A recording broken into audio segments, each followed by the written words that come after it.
नमस्कार साथियों, आदिराज क्लासेस में आपका स्वागत है। मैं प्रवीश चौधरी आपका एक बार पुनः इस प्लेटफॉर्म पर स्वागत करता हूं। साथियों, कई दिन लगातार ड्यूटी होने के कारण मैं आप लोगों के बीच में अनुपस्थित रहा, जिसके लिए क्षमा प्रार्थी।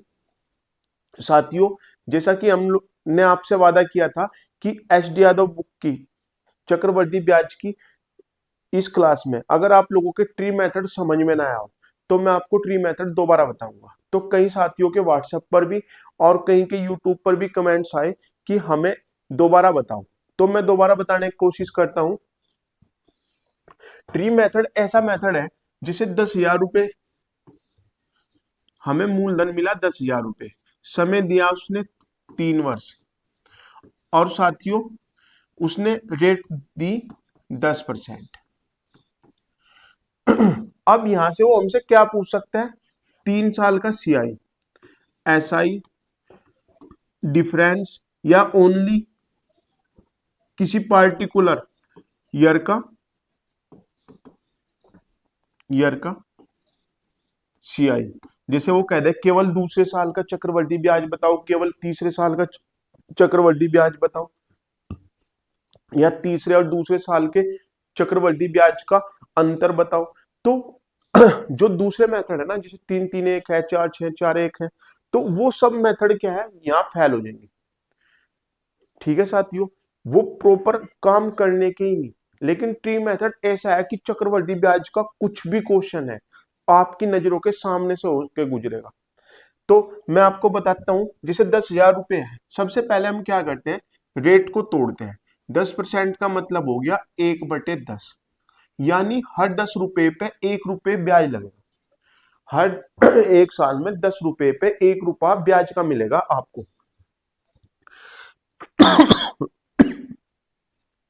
तो 10,000 रुपए पे कितना मिलेगा साथियों? 10,000 का 1/10 हो गया 1,000। पहले साल इसे हम साधारण ब्याज कहें चाहे चक्रवर्ती ब्याज कहें, क्योंकि ये केवल मूलधन पे लगा, इसलिए ये बराबर होता है। कई बार आपसे क्वेश्चन पूछ ले कि पहले साल का चक्रवर्ती ब्याज और साधारण ब्याज इक्वल क्यों होते हैं? इक्वल इसलिए होते हैं साथियों क्योंकि वो केवल मूलधन पे लगते हैं। अब 10,000 का 1/10 दूसरे साल निकाल लेंगे, तो यहाँ ब्याज मिला 1,000 रुपए। ये केवल इसका ब्याज है, इसलिए साधारण ब्याज है। ठीक है साथियों, लेकिन वो डिमांड किस पे करेगा कि जो 1,000 रुपए आपके पास मेरे ब्याज के रह गए थे ना, वो तो मेरे हैं, आपको वो एक साल बाद देने थे लेकिन आपने नहीं दिए, इस कारण वो मेरे ब्याज, वो भी पैसे ब्याज पे लगेंगे, तो इन पे भी ब्याज की डिमांड करेगा वो। तो इन पे कितना ब्याज हो गया साथियों? 100 रुपए। अब तीसरे साल 1,000 रुपए इसका ब्याज कितना हुआ साथियों? 100 रुपए। इसका ब्याज कितना हुआ साथियों? 100 रुपए। और इसका 10 रुपए, यानी इस पे भी वो 1/10 की डिमांड करेगा। ठीक है, वो अब इंसान क्या हो गया, अपने फायदे के लिए देखता है। वो कह रहा कि 10,000 रुपए पहले 1,000 रुपए ब्याज देंगे। अब ये 1,000 रुपए भी वो मान के चल रहा कि मेरे थे, जो आपको एक साल बाद देने थे, लेकिन आपने नहीं दिया, तो इसका ब्याज हो गया 1,000 रुपए। और इस 1,000 का 1/10 निकालना 100 रुपए। ठीक है, अब तीसरे साल कितने मूलधन हो गए उसके? 1, 2, 3, 4, तो वो ब्याज भी कितने देगा साथियों? 4। यानी यहाँ हर उसमें डबल होता चले जाएगा। देखो, पहले साल 1 ब्याज, दूसरे साल 2 ब्याज, तीसरे साल 4, चौथे साल 8 ब्याज होगा। यानी हर एक चीज पे पीछे ब्याज देना, यानी हर साल ब्याजों की संख्या क्या होती चली जाएगी? डबल होती चली जाएगी साथियों। तो कितना हो गया साथियों? जो एक लाइन में एक जैसा दिखाई दे रहा है 1,000, ये है एसआई। एसआई कितना हो गया साथियों? 3,000 रुपए। और 100, 200, 300, 300 रुपए और 310, 310 रुपए हो गया अंतर। अंतर किसका साथियों? सीआई और एसआई का। तो ये हो गया 3,310 रुपए। अब यहां से वो आपसे पूछना चाहे कि दूसरे साल के चक्रवृद्धि ब्याज और तीसरे साल के चक्रवृद्धि ब्याज का अनुपात बताओ। तो ये कितना हो गया साथियों? 1,100। और ये कितना हो गया साथियों? 1210। तो ये डिफरेंस अनुपात कितना हो गया साथियों, 110 अनुपात 121। या केवल तीसरे साल का चक्रवृद्धि ब्याज बताओ, तो तीसरे साल का चक्रवृद्धि ब्याज कितना हो गया साथियों, 1210। ठीक है। अब यहां से वो कुछ भी पूछना चाहे आपसे, तो हर चीज आपकी नजरों के सामने से होकर पूछ रही है। मैं ये नहीं कहता कि दूसरे मेथड गलत है या वो नहीं है, वो तेज हो सकते हैं, लेकिन हर चीज का उपाय नहीं हो सकते। लेकिन जो ट्री मेथड है ना, वो सबके लिए रामबाण है। ठीक है, ये समझ में आ गया आपकी। एक क्वेश्चन और बताता हूं मैं आपको। जैसे उसने कहा कि मूलधन ज्ञात, किसी संख्या राशि का मूलधन ज्ञात करो। मूलधन ज्ञात करना, समय दिया उसने 3 साल, और साथियों रेट दी उसने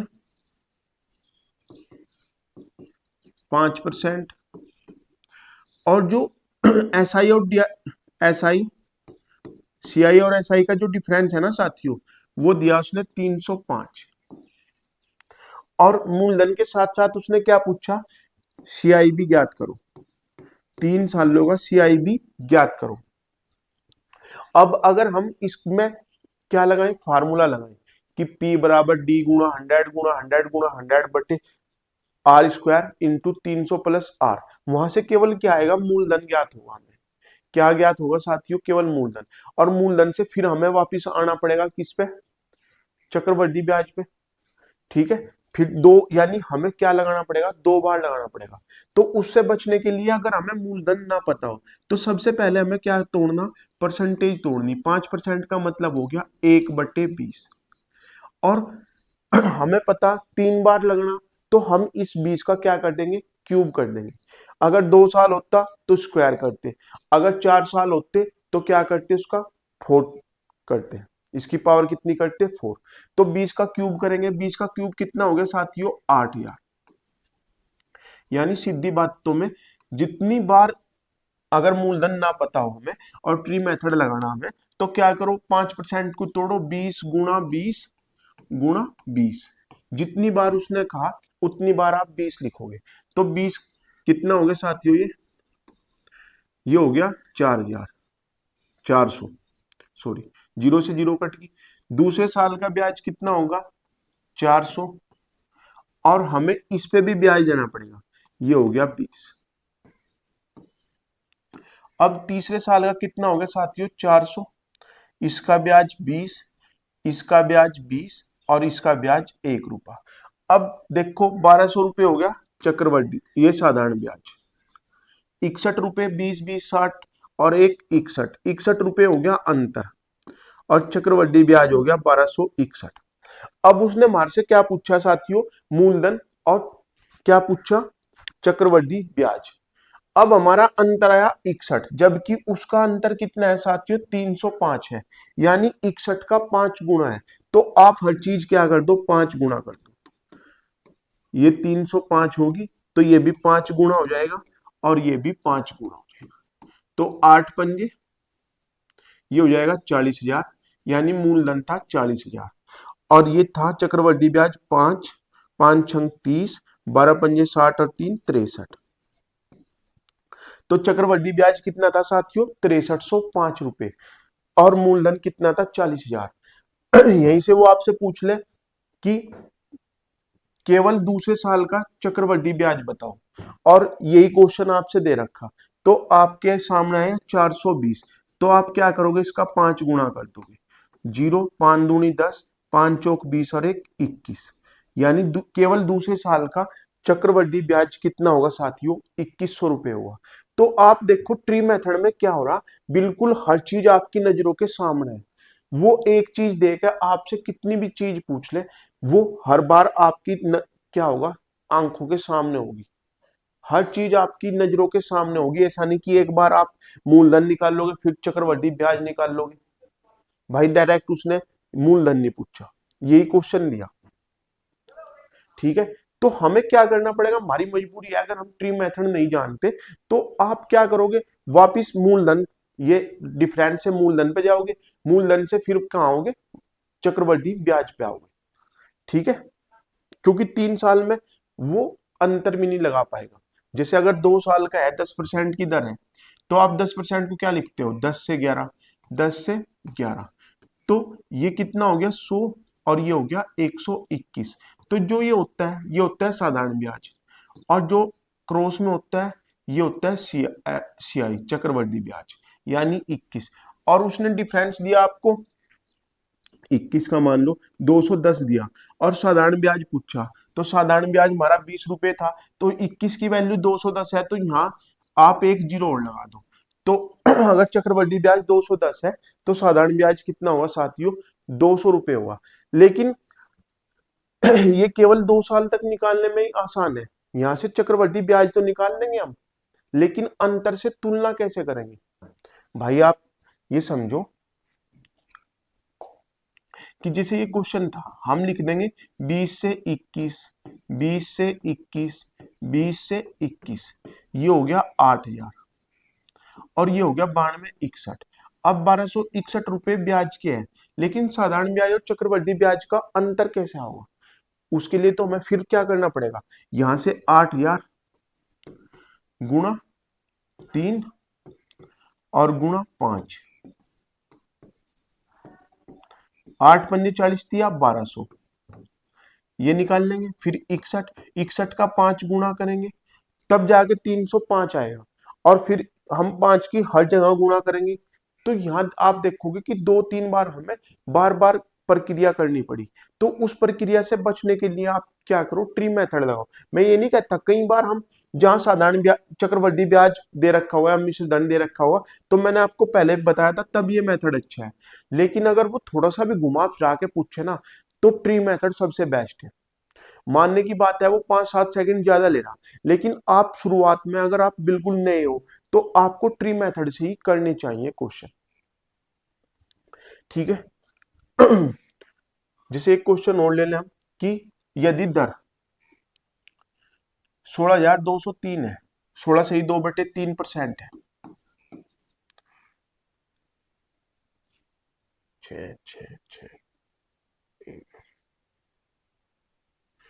16 से ही 2/3% है, और समय 3 साल है,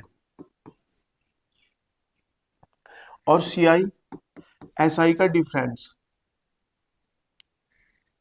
950 रुपए है। कितना है साथियों, 950 रुपए है। तो उसने पूछा केवल तीसरे साल का, केवल तीसरे साल का सीआई बताओ, केवल तीसरे साल का सीआई बताओ, ठीक है साथियों। तो हम क्या करेंगे, हम भाई ट्री मेथड लगाएंगे। तो हमें मूलधन तो उसने दिया नहीं, तो मूलधन क्या के लिए क्या करेंगे, 16 से ही 2/3 का, ये हो गया 1/6, और 3 साल का है, तो हम 6 को क्या लिखेंगे, ऊपर कुछ भी हो उसे भूल जाओ, ऊपर यहाँ तो 1 है, अगर ऊपर 2 होता और नीचे 7 होता, या ऊपर 3 होता नीचे 8 होता, तो हमें क्या करना, केवल नीचे वाले को करना। और 3 साल दिया तो इसे 3 बार लिखना, 6 गुणा 6 गुणा 6, ठीक है। और इसका 1/6 निकाल लेंगे, तो 2 6 बचेंगे, यानी 36। दूसरे साल में क्या बचेंगे, 36, और 36 क्या है, 2 6, तो एक 6 और खत्म हो जाएगा, यहाँ आएगा 6। अब ये 36, ये 6, इसका ब्याज 6, और इसका ब्याज 1, 6 12 6 18 और 1 19, तो डिफरेंस हो गया 19, और 36 दिया 108, ठीक है। अब 19 की वैल्यू, अब क्वेश्चन में हमें वैल्यू किसकी दी हुई है, उसने सीआई और एसआई का अंतर दे रखा। सीआई और एसआई का अंतर कितना है साथियों, 950। तो 19 जो वैल्यू है ना, वो 950 की है, तो कितना गुना है, 50 गुना। और उसने पूछी किसकी, 36 6 42 6 48 और 1 49, केवल तीसरे साल का चक्रवर्ती ब्याज पूछा ना, तो 49 को भी 5 गुना कर दो। 50 पंजे 250 में, 250 में से 5 कम करके लिख दो, कितने होंगे, 245 और 1 जीरो। तो केवल तीसरे साल का ब्याज कितना होगा साथियों, 2450 होगा। तो आप देखोगे ट्री मेथड जो है ना, बिल्कुल हर चीज का सॉल्यूशन है। चक्रवर्ती ब्याज के लिए तो रामबाण है, ट्री मेथड। आप इस पर प्रैक्टिस करो, बीच बीच में मैं आपको बार बार रिकॉल कराता रहूंगा। तो आज शुरू करते हैं आज की क्लास का पहला क्वेश्चन। एक धनराशि चक्रवर्ती ब्याज पर 3 वर्षों में 3 गुना हो जाती है, यानी 1 से 3 गुना होगी।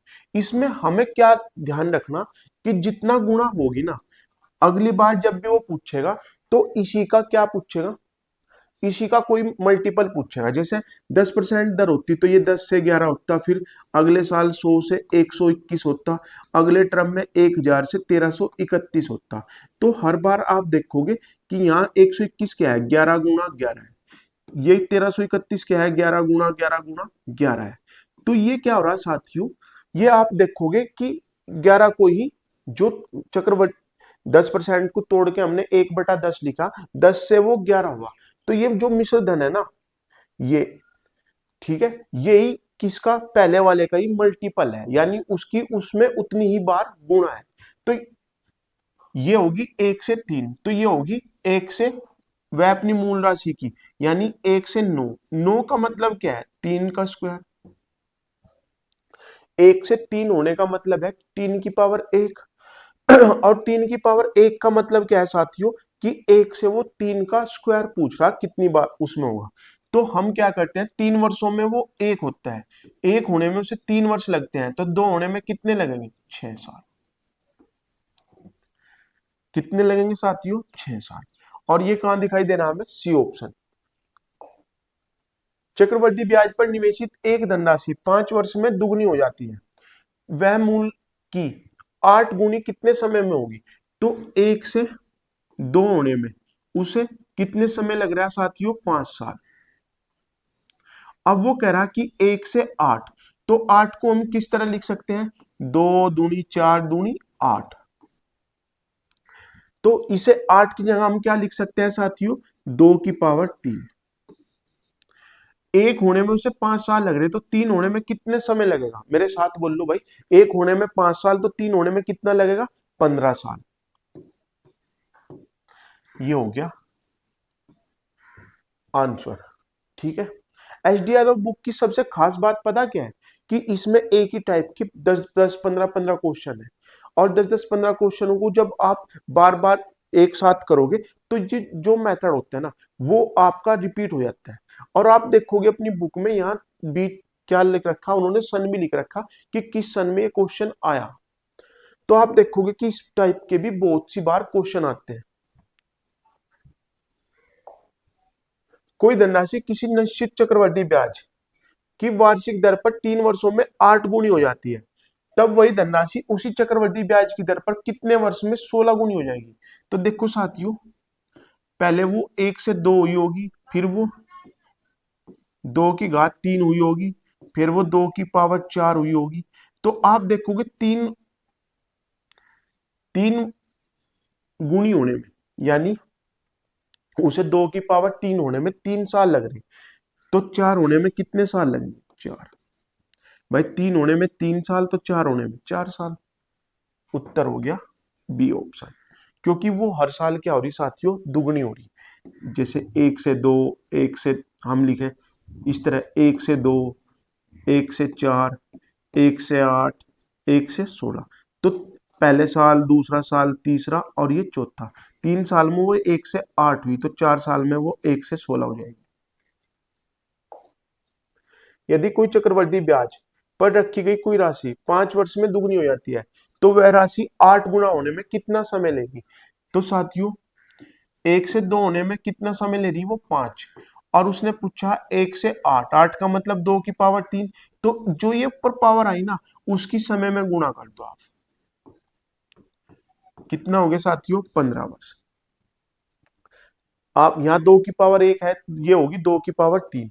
तो 2 की पावर 3 होने में, 1 होने में 5 समय लग रहे, तो 3 होने में, तो 5 की गुणा सीधा 3 में कर दो, कितने हो गए, 15 वर्ष। कोई धनराशि चक्रवर्ती ब्याज के आधार पर 3 वर्षों का चक्रवर्ती ब्याज जोड़कर 3 सही 3/8 गुणी, यहाँ साथियों थोड़ा मिस प्रिंट हो गया, 3 सही 3/8 गुना हो जाए, तो ब्याज की वार्षिक दर कितनी होगी। तो मैंने आपको बताया था कि 8 या 24 या 27, 27 होगी कितने से साथियों, 8 से। तो 3 वर्ष का समय है, तो हम क्या करेंगे, इसका घनमूल निकालेंगे। अगर हमें जैसे 10% राशि होती और 10 से कितना होता 11, 10 से कितना होता 11 और ये होता 10 से 11, तो ये कितना हो गया साथियों, 1000 रुपये कितने हो गए, 1331। अगर हम 10 से एक इसकी तरफ बढ़े तो गुणा हो रही, आपस में क्या हो रही साथियों, गुणा हो रही। लेकिन अगर हमें 1000 से पहले साल पे पहुंचना तो हम क्या कर देंगे, इनका घनमूल निकाल देंगे। अगर 2 साल का होता तो वर्गमूल, 3 साल का है तो घनमूल। तो यहां से हम क्या घनमूल निकालते, क्या हो गए 10 से 11, यानी हम पहली सीढ़ी पे वापिस आ जाएंगे। तो इसकी भी पहली सीढ़ी क्या है साथियों, 27 का घनमूल 3 और 8 का घनमूल 2। अब 2 रुपए जो है वो 3 रुपए बन गए। 2 रुपए पे कितना ब्याज मिला साथियों, 1 रुपया। तो 100 रुपए पे कितने मिलेंगे, या इस तरह लिख दो 1/2 गुणा 100। तो दर कितनी आ गई साथियों, 50%। दर कितनी होगी मेरे भाइयों, 50%। उसने क्या कहा कि कोई धनराशि अपनी 3 सही 3/8 गुणी होगी, तो 8 रुपए से वो 27 होगी। तो इसका मतलब क्या है साथियों, इसका मतलब है कि उसने हर साल 2 से 3 2 से 3 2 से 3 की होगी। तो हर साल 2 रुपए पे 1 रुपया वो ब्याज दे रहा, यानी 1/2 गुणा 100। तो कितने होगी साथियों, ये 50%।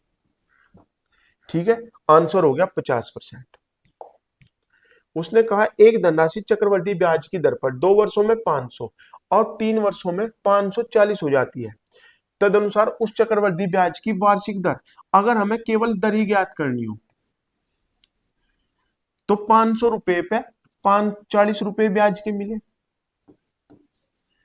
भाई मैंने आपको बताया अभी कि जैसे ये 1000 है, इसका ब्याज हो गया 1/10 की दर से 100 रुपए। अब वो इस 1000 पे भी मांग कर रहा अपने ब्याज की, और इस पे भी ब्याज कर रहा, यानी अगले साल जो उसे ब्याज मिलेगा वो किस पे मिलेगा, इस 1000 पे मिलेगा और 100 पे भी मिलेगा। यानी ये पूरा का पूरा क्या हो गया साथियों, ये पूरा का पूरा, ये पूरा का पूरा क्या हो गया, मूलधन हो गया। अब यहां से अगर दर निकालनी हो हमें, अगर आपसे वो इस तरह क्वेश्चन दे दे कि मूलधन ज्ञात करो या दर ज्ञात करो, अगर पहले साल का 2 सालों का साधारण ब्याज 200 रुपए और चक्रवृद्धि ब्याज 210 रुपए है, तो आप लिखोगे कि एक साल में साधारण ब्याज तो बराबर होता है, तो 200 को 2 से भाग करोगे तो 100 रुपए आएंगे। अब 100 यहां लिखेंगे हम, 100 यहां। अब दूसरे साल ब्याज 2 सालों का चक्रवृद्धि ब्याज 210 था, तो हम ये लिखेंगे 10। अब ये 10 ब्याज किसका है, इसका ब्याज है। ठीक है, तो दर निकालनी हो तो हम क्या करना है, 10/100 गुणा 100, यानी 10%। अगर यहीं से चक्रवृद्धि ब्याज निकलवाना, वो साधारण ब्याज, सॉरी, मूलधन निकलवाना हो तो हम जो ये साधारण ब्याज है ना 100 गुणा 100, इसे इस तरह लिखते हैं और बटे में 10 लिखते हैं, इससे ये कट गया तो ये आ गया 1000 रुपए। ट्री मेथड की यही खासियत है कि आप डायरेक्ट कर सकते हो। तो आपको पता लग गया। अब उसने कहा कि 500 हो गए उसमें, तो ये जो 40 रुपए ब्याज है, जैसे इस 100 का ब्याज ये 10 रुपए था, तो ऐसे ही 500 का ब्याज 40 रुपए ज्यादा है। क्योंकि अगर साधारण ब्याज होता तो यहाँ अगर 500 है तो यहाँ भी 500 होता, लेकिन यहाँ 100 है, यहाँ 100 है, अगर साधारण ब्याज होता, लेकिन यहाँ 10 रुपए ज्यादा क्यों आए, इसका ब्याज है। तो 500 का ब्याज 40 है। अब 5 से काट दो इन्हें, तो 100 रुपए का ब्याज कितना है, 8। और एक साल की बात है तो एक साल का चक्रवृद्धि ब्याज और साधारण ब्याज क्या होता है, इक्वल होता है। और 100 रुपए पर मिलने वाले एक साल के ब्याज को हम क्या कहते हैं, दर। तो दर कितनी होगी साथियों, 8%।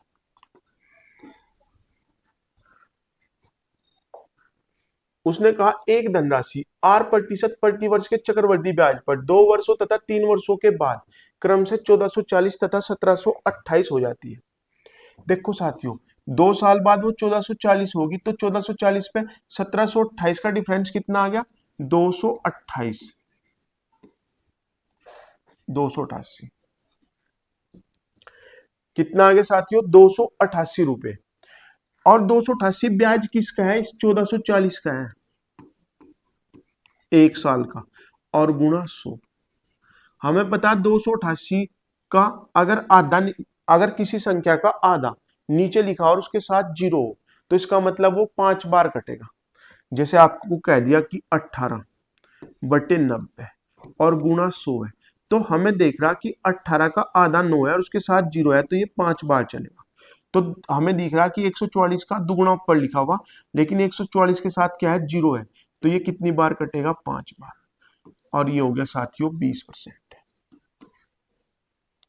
दर कितनी होगी मेरे भाइयों, 20%। हमने क्या किया, इन दोनों का डिफरेंस लिया, तो हमें पता लग गया कि 1440 रुपए जो 2 साल में हो गए थे, तीसरे साल में उसने ब्याज 288 रुपए ज्यादा दिया। तो 288 जो ब्याज है ना, वो 1440 का है और गुणा 100, यानी यहां से दर आ गई 20%। एक धनराशि चक्रवर्ती ब्याज में 4 वर्षों में 3840 तथा और 5 वर्षों में 3936 हो जाती है। ये एक गलत था, 3936 हो जाती है। ब्याज की दर कितनी है, तो देखो साथियों 3840 और 3936 का डिफरेंस कितना हो गया, 96 रुपए। 96 रुपए ब्याज किसका है, 3840 का है, 1 साल का, और गुणा 100। 16 दूनी 32, 16 चौका 64, 16 छिक्की 96, 16 दूनी 32, बचे 6, 16 चौका 64, जीरो, 6 चौक 24, 40, इससे ये कट गया 5/2, यानी दर कितनी आ गई साथियों, 2.5%। दर कितनी आ गई साथियों, 2.5%। हमने क्या किया, दोनों का डिफरेंस लिया और जो छोटा धन है ना, अगर इनमें अंतर, वो जब भी क्वेश्चन देगा तो यहाँ 4 वर्ष ये 5 वर्ष, यानी 2 कर्मागत साल देगा। कर्मागत मतलब लगातार, जिनमें एक का अंतर हो, तो वो अंतर कितना रखेगा, हमेशा ऐसे क्वेश्चनों में साथियों वो अंतर रखेगा 1 का। उसने कहा 10,000 पर 2 वर्षों के चक्रवृद्धि ब्याज और साधारण ब्याज का अंतर 25 है, दर ज्ञात करो। देखो साथियों, अगर उसने केवल दर ही पूछी हो या अंतर पूछा हो, इस टाइप के क्वेश्चनों में वो क्या देगा, या तो मूलधन पूछ लेगा, या अंतर, या वो दर, दो ही चीज पूछ सकता है वो। तीन तीन ही। तो हमें क्या लगाएंगे, इसका फार्मूला लिख लो, P बराबर D गुणा 100 और बट्टे R²। ये 2 साल के लिए। अगर उसने आपसे 3 साल का पूछ लिया तो 3 साल का होता है साथियों D गुणा 100 बट्टे R²। आप कहोगे ये तो 2 साल का है, नहीं, इसमें बस अलग से ऐड करना, गुणा 100 बटे 300 प्लस R। ठीक है साथियों। 2 साल के में केवल गुणा 100 और बटे 300 प्लस R ऐड करना। तो 2 साल का पूछा उसने, तो 10,000 रुपए बराबर P दिया उसने 25 और गुणा 100 और गुणा 100 बटे R²। तो इस 100 गुणा 100 कितने बन गए, 10,000, ये कट गया, तो R² बराबर 25। तो R की वैल्यू कितनी आई साथियों, 5%, और 5% इसका आंसर है। उसने कहा एक धनराशि पर 3 वर्षों के लिए 10% वार्षिक ब्याज की दर पर साधारण ब्याज तथा चक्रवृद्धि ब्याज का अंतर 31 है, वह धनराशि कितनी है। अगर धनराशि केवल पूछी तो आप डायरेक्ट फार्मूला लगाओ। अगर उसने यहाँ चक्रवृद्धि ब्याज पूछ लिया होता, या उसने केवल दूसरे साल का चक्रवृद्धि ब्याज या पहले साल के चक्रवृद्धि ब्याज और तीसरे साल के चक्रवृद्धि ब्याज का अंतर पूछ लेता, तब हम क्या लगाते, ट्री मेथड लगाते।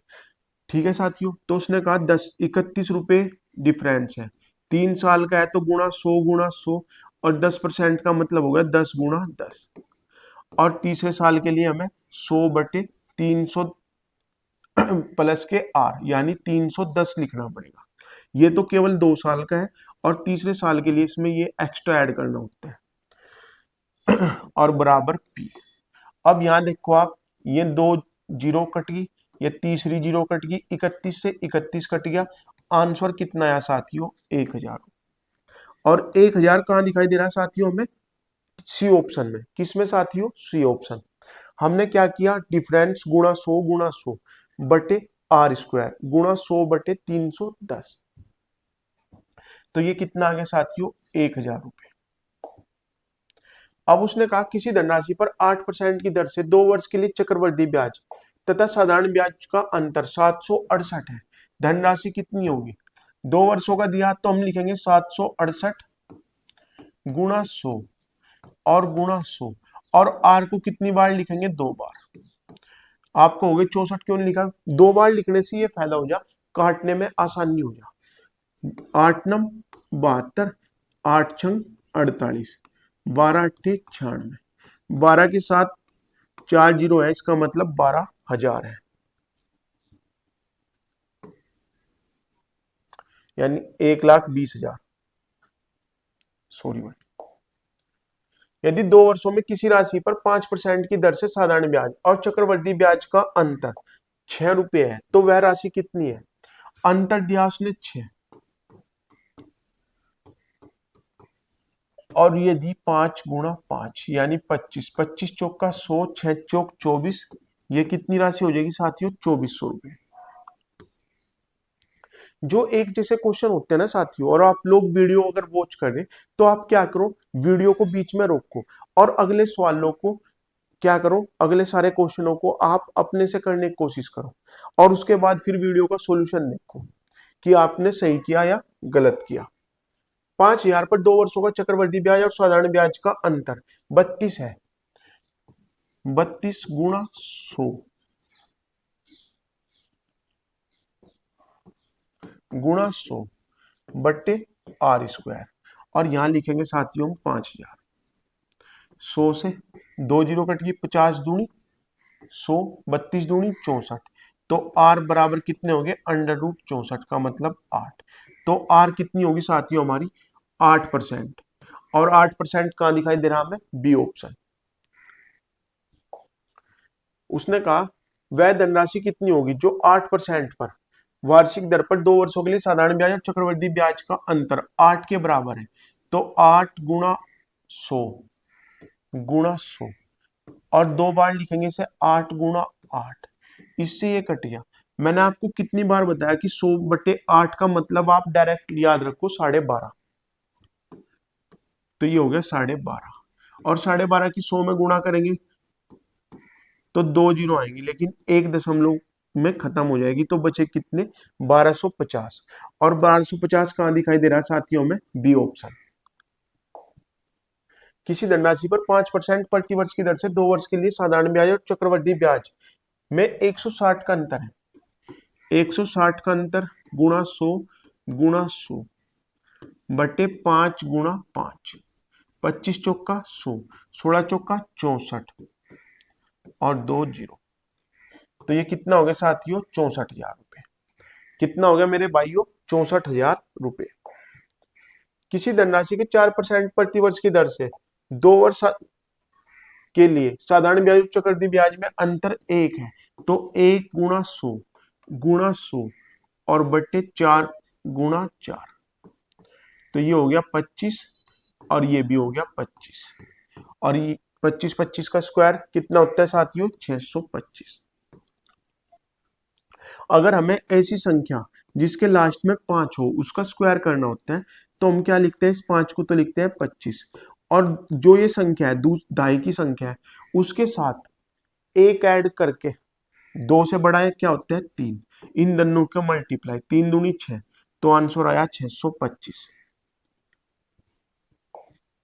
यदि किसी धनराशि पर 4% वार्षिक दर से 2 वर्षों का साधारण ब्याज और चक्रवृद्धि ब्याज का अंतर 20 है, तो 20 गुणा 20 नहीं, 20 गुणा 100 गुणा 100 और बटे 4 गुणा 4, 4 पंजे 20, 25, 25 पंजे 125, और 2 जीरो, तो 12,500। कितना हो गया साथियों, 12,500 हो गया। किसी धनराशि पर 20% वार्षिक दर पर 2 वर्षों के साधारण ब्याज और चक्रवृद्धि ब्याज का अंतर 48 है, तो 48 गुणा 100 गुणा 100 और 20 गुणा 20, 20 पंजे 100 और 20 पंजे 100, अगर हमें किसी संख्या में 5 की गुणा करनी होती है तो हम क्या करते हैं, इसका आधा और उसके साथ 0 लगा दो, ठीक है। फिर इसके साथ 5 की गुणा, तो क्या करो, इसका आधा, ठीक है, और एक 0 एक्स्ट्रा, तो आंसर हो गया 1200। ठीक है साथियों। उसने कहा किसी धनराशि के 12% वार्षिक ब्याज की दर से 2 वर्ष के चक्रवृद्धि ब्याज तथा साधारण ब्याज का अंतर 86 रुपये 40 पैसे है। तो धनराशि बतानी, तो हम लिखेंगे 86.40 गुणा 100 गुणा 100, और ये हो गया साथियों 12 गुणा 12। दशमलव हटाने के लिए 2 जीरो खत्म, 12 सत्ते 84, बचे कितने, 2, 12 दूनी 24, 0, 12 छिक्की 72, यानी आया 60। 60 गुणा 100 का मतलब हो गया 6000। तो हमें कुछ नहीं करना साथियों, डी गुणा 100 गुणा 100 बटे आर स्क्वायर करना। अगर 2 वर्ष का है, अगर 3 वर्ष का है तो गुणा 100 बटे 300 प्लस आर करना है। उसने कहा एक राशि पर 5% वार्षिक ब्याज की दर पर चक्रवृद्धि ब्याज और साधारण ब्याज का 2 वर्षों का अंतर 1.5 रुपए है। 1.5 गुणा 100 गुणा 100, और ये कितना हो गया साथियों, 5%, तो 25 चौका 100, और ये हो गया 15 चौका 60, और एक 0 यानी 600 रुपए। भाई दशमलव हटाने के लिए ये 0 खत्म, ये बचा 150, 150 की 4 में गुणा करेंगे तो कितना आएगा, 600 रुपए। उसने कहा एक राशि का 5% प्रतिवर्ष की दर से 2 वर्ष के लिए साधारण ब्याज और चक्रवृद्धि ब्याज में अंतर 100 है। तो 100 गुणा 100 गुणा 100 बटे 25, 25 चौका 100, तो 4 के पीछे 4 ही 0 है, तो 40,000। ठीक है साथियों, स्पीड ज्यादा तो नहीं है। किसी धनराशि पर 2 वर्ष के लिए 6% वार्षिक चक्रवृद्धि ब्याज और साधारण ब्याज का अंतर 27 है। तो 27 गुणा 100 गुणा 100 बटे 6 गुणा 6।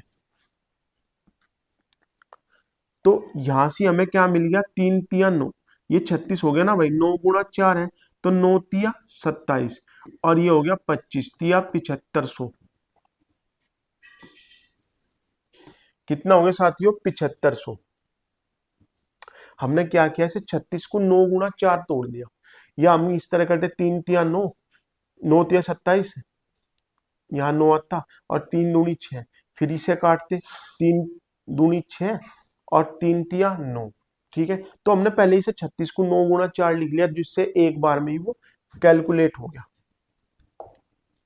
किसी धनराशि पर 16% प्रत्येक छमाही के भुगतान के आधार पर प्राप्त 1 वर्ष के चक्रवृद्धि ब्याज और साधारण ब्याज का अंतर 56 है।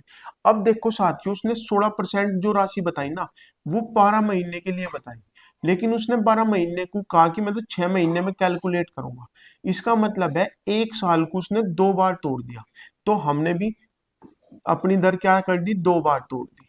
उसने साल को जितनी बार तोड़ा, आपको दर उतनी ही बार तोड़नी पड़ेगी। ठीक है, अब क्वेश्चन ये बन गया कि 8% की दर से 2 वर्षों का चक्रवृद्धि ब्याज और साधारण ब्याज का अंतर 56 है। तो हम लिखेंगे 56 गुणा 100 गुणा 100 और बट्टे 8 गुणा 8, 8 56, और ये हो गया साथियों 12.5, तो ये हो गया 87.50। भाई 12 सत्ते 84 और 7 पंजे 35, ये हो गया 87.50 और एक 0, तो ये हो गया 8,750 रुपये। कितना हो गया साथियों, 8,750 रुपये। उसने कहा 1,000 की राशि पर 10% की दर से 2 वर्ष दर से चक्रवृद्धि ब्याज और साधारण के बीच 4 वर्ष का बाद अंतर।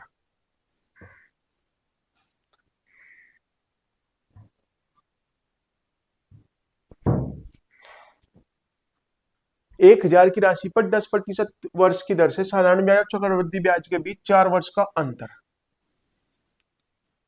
तो देखो साथियों, यहाँ अगर हम 4 साल का मेथड लगाएं तो हमें क्या करना पड़ेगा, 11, इसका जो फार्मूला होता है वो तो ये होता है मूलधन गुणा 10, ये 100/110, यानी 10% को हमने तोड़ के लिखा 1/10, 10 से 11 बटे 4 माइनस के 1। इस तो इसमें कैलकुलेशन बहुत लंबी हो जाती, तो आप क्या लगा दो, ट्री मेथड लगा दो। 1000 रुपए का 10% का मतलब हो गया 1/10, इससे क्या होगा आपका ट्री मेथड भी रिवाइज हो जाएगा। ये हो गया 100, इसका ब्याज 10। देखो पहले साल केवल मूलधन 1 था तो 1 ब्याज, दूसरे साल मूलधन कितने हो गए 2, तो 2 ब्याज, तीसरे साल मूलधन कितने हो गए, ये मूलधन ये 4, तो ये हो गया 100, ये हो गया 10, इसका ब्याज 10, इसका ब्याज 1। ठीक है, अब चौथे साल इसका ब्याज 100, इसका ब्याज 10, इसका ब्याज 10, इसका ब्याज 1, इसका ब्याज 10, इसका ब्याज 1, इसका ब्याज 1 और इसका ब्याज 0.1। तो आप गिनोगे 1 2 3 4, ये हो गए 400। ठीक है साथियों, 10 1 2 3 4 5 6 60 रुपए हो गए ये, और 1 2 3 4 4 हो गए 1 रुपए और 0.1।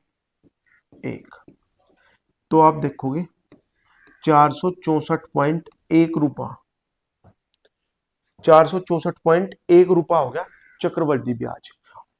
और उसने पूछा अंतर, तो आपको क्या काउंट करना था, अंतर में 1 2 3 4 5 6 60 तो ये और 4 ये 64.1। चक्रवर्ती ब्याज और साधारण ब्याज का अंतर कितना हो गया साथियों, केवल जो एक लाइन इसमें सिद्ध है, ये क्या है, ये है साधारण ब्याज, और इनका जो ब्याज है यानी ब्याज पर भी ब्याज जो लगा वो ही होता है अंतर। तो 1 2 3 4 5 6 और 4 ये, तो 64.1 रुपया हो गया क्या, साधारण ब्याज और चक्रवर्ती ब्याज का अंतर। तो साथियों क्लास थोड़ी लंबी ना हो इसलिए आज के लिए इतना ही।